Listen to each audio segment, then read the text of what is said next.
we now look at the Chinese incursions in Ladakh and the foreign policy challenges it has thrown up, and what could and should be India's responses.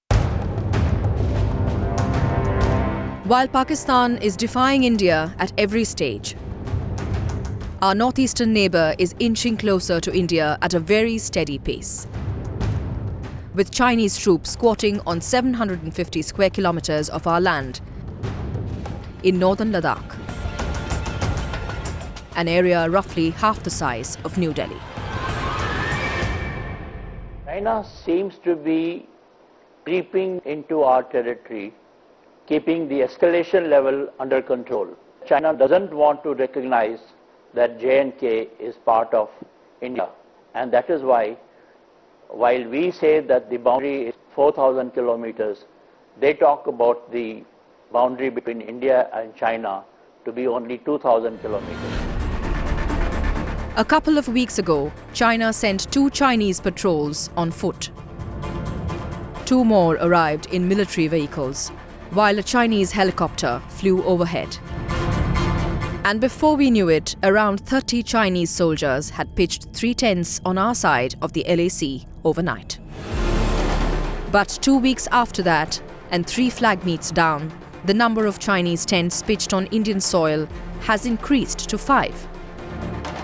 Add to that constant flow of reinforcements via a motorable road. The Chinese, clearly, don't intend to move.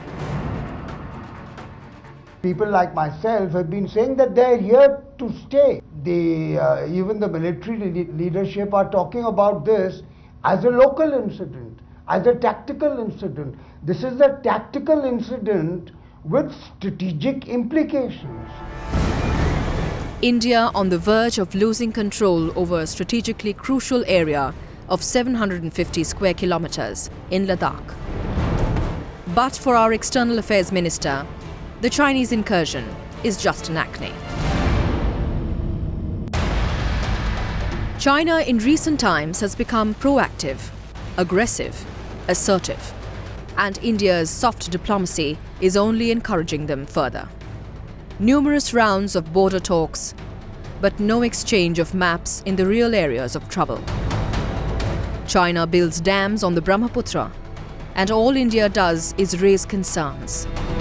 What follows is newer dams. The question is, why this wimpish attitude in dealing with China? We deal very softly with China. We are afraid to annoy China.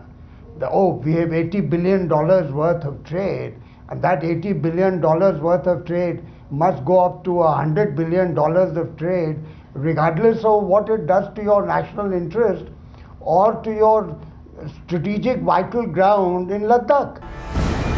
China has pushed India to the wall.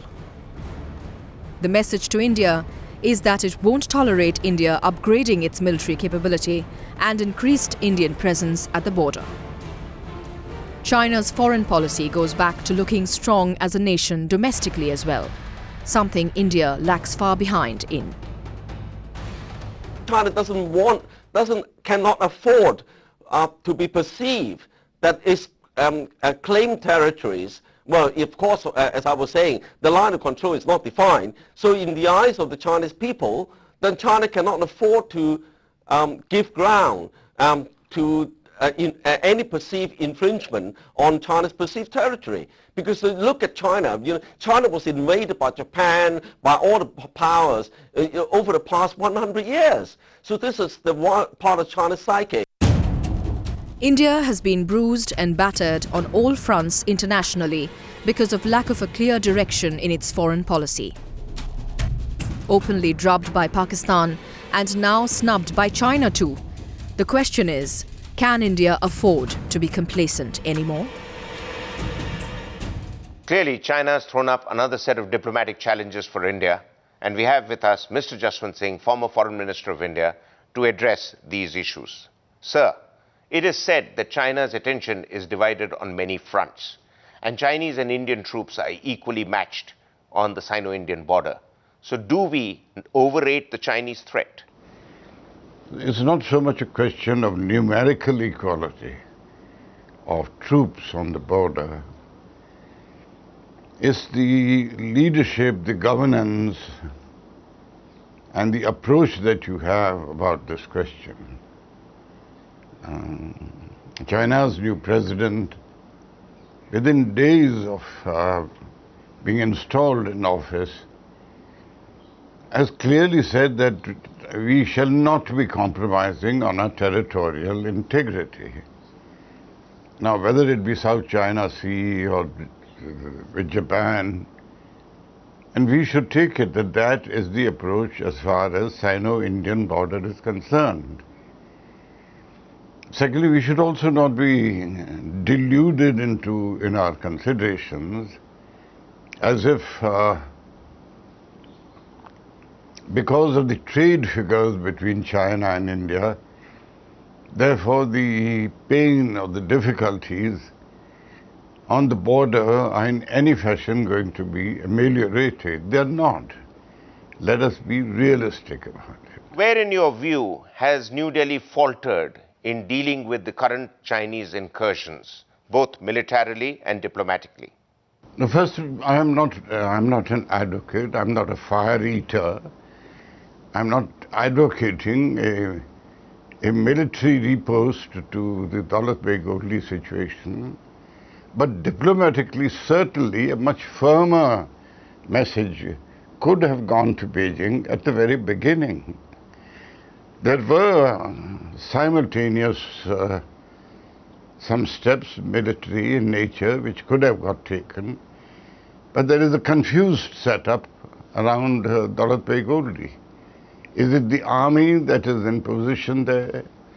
Is it the ITBP? Is it the Intertribal Border Police?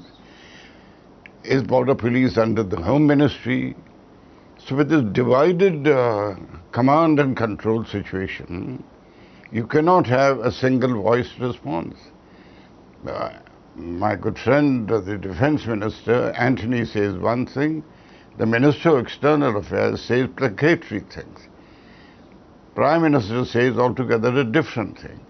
So with these various voices emanating from the